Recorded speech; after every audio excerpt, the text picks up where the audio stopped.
आप सुन रहे हैं संदीप सत्यार्थी को।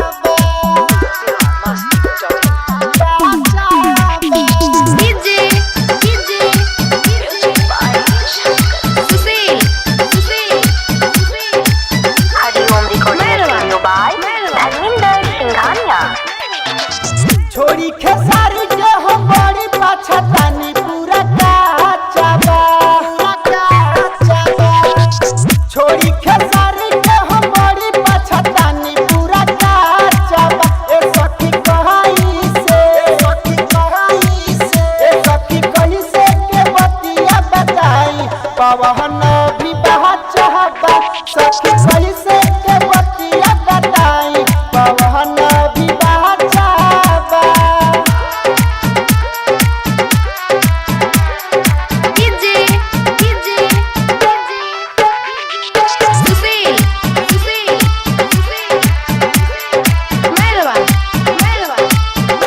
खाली ढोलिए में मुँह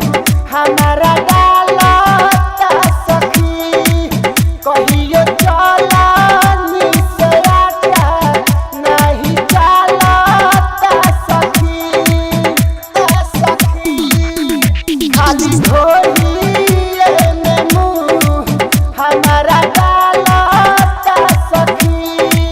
कहियो चला निसराता नहीं चलता सखी घूमी घूमी गावे लॉलीपॉप वाला गाना इहे ढाचाबा घूमी घूमी गावे लॉलीपॉप वाला गाना इहे ढाचाबा ए सखी कहीं से ए सखी कहीं से के बतिया बताई पवन भी बहुत चाहबा सखी कहीं से के बतिया बताई पवन भी बहुत चाहबा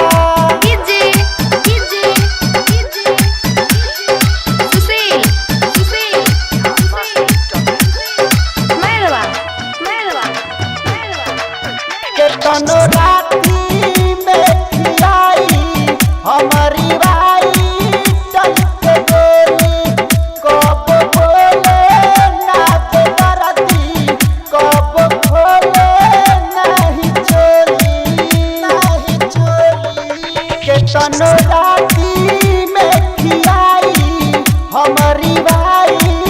टल के गोली कब बोले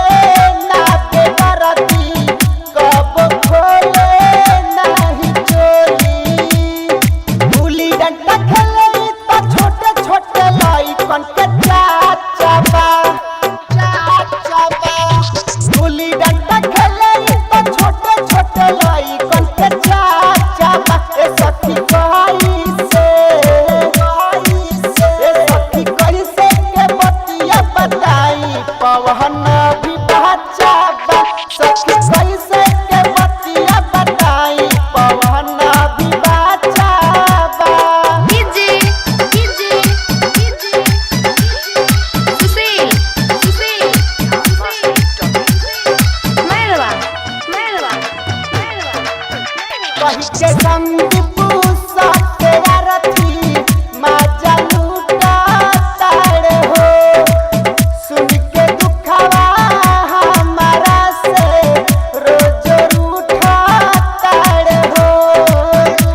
पवन भी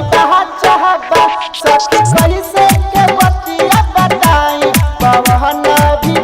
चाहबा। सुशील मैरवा खाली बोलेला खोलेला ना।